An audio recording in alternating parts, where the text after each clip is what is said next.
Digital Youth, a daily local news channel of Bharuch. Saykha industries association દ્વારા cyber crime જાગૃતિ કાર્યક્રમ યોજવામાં આવ્યો હતો. સાયખા ઇન્ડસ્ટ્રીઝ એસોસિએશન દ્વારા સાયબર ક્રાઇમ અંગે જાગૃતિ અર્થે બોડાલ કેમિકલ કંપની ખાતે ભરૂચ જિલ્લા પોલીસ વડાની અધ્યક્ષતામાં કાર્યક્રમનું આયોજન કરાયું હતું. વાગડા તાલુકાના ઔદ્યોગિક ઝોન સાયખાની બોડાલ કેમિકલ કંપનીમાં સાયખા ઇન્ડસ્ટ્રીઝ એસોસિએશન થકી સાયબર ગુનાઓ સામે જાગૃતિ કેળવાય તે સંદર્ભે ભરૂચ જિલ્લા પોલીસ વડા મયુર ચાવડાની અધ્યક્ષતામાં સાયબર ક્રાઇમ જાગૃતિ કાર્યક્રમ આયોજિત કરાયો હતો.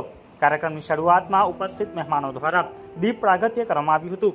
આ તબક્કે એસઆઈના પ્રશાંત પટેલ દ્વારા મહેમાનોને ઉષ્માભેર આવકાર અને સ્વાગત પ્રવચન કર્યા બાદ સાયબર સંબંધિત ગુનાઓની પ્રાથમિક માહિતી ઉપર પ્રકાશ પાઠવ્યો હતો.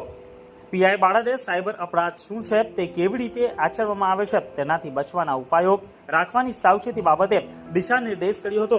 વધુમાં તેઓએ કહ્યું હતું કે સાયબર ગુનેગારો મુખ્યત્વે ભોળા લોકોને નિશાન બનાવે છે.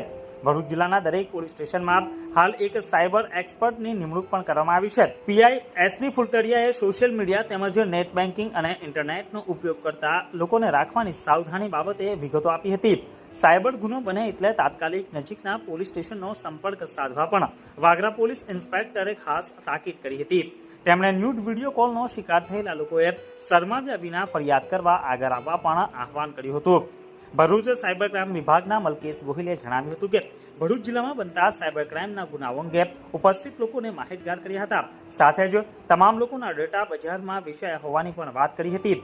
અંગત ફોટાની પ્રાઇવેસી જાળવી રાખવાનો પણ તેઓએ અનુરોધ કર્યો હતો. સાયબર ક્રાઇમના ગુના બનવા પાછળ જવાબદાર પરિબળોમાં પ્રથમ પરિબળ માણસની માનસિકતા છે. માણસમાં રહેલો ડર, લાલચ અને આરસ સાયબર અપરાધને પ્રોત્સાહન આપે છે. જ્યારે ટેકનિકલ ભૂલ પણ સાયબર ગુનાઓમાં તે જવાબદાર પરિબળ ગણાય છે. રેન્સવેર અથવા માલવેર હેકિંગ થકી પણ સાયબર ગુના આચરવામાં આવી રહ્યા છે. તેઓએ હાજર લોકોને જાગૃતિ અને સાવધાની માટે ટુ સ્ટેપ વેરિફિકેશન, દર 3 મહિને પાસવર્ડ બદલવાનો પણ આગ્રહ રાખવા તાકીદ કરી હતી.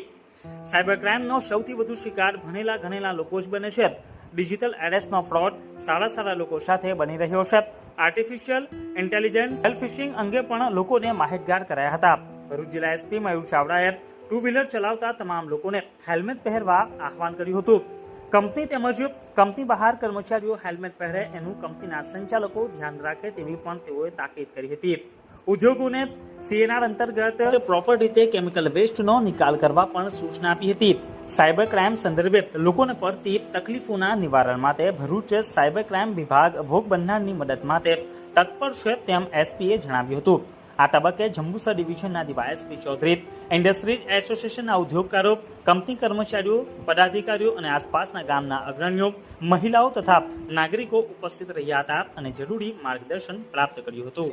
ખૂબ ખૂબ આભાર કે આ પ્રકારનો કાર્યક્રમ યોજી અને એક મોકો આપ્યો છે અમને પોલીસને લોકો સાથે જોડાવાનો.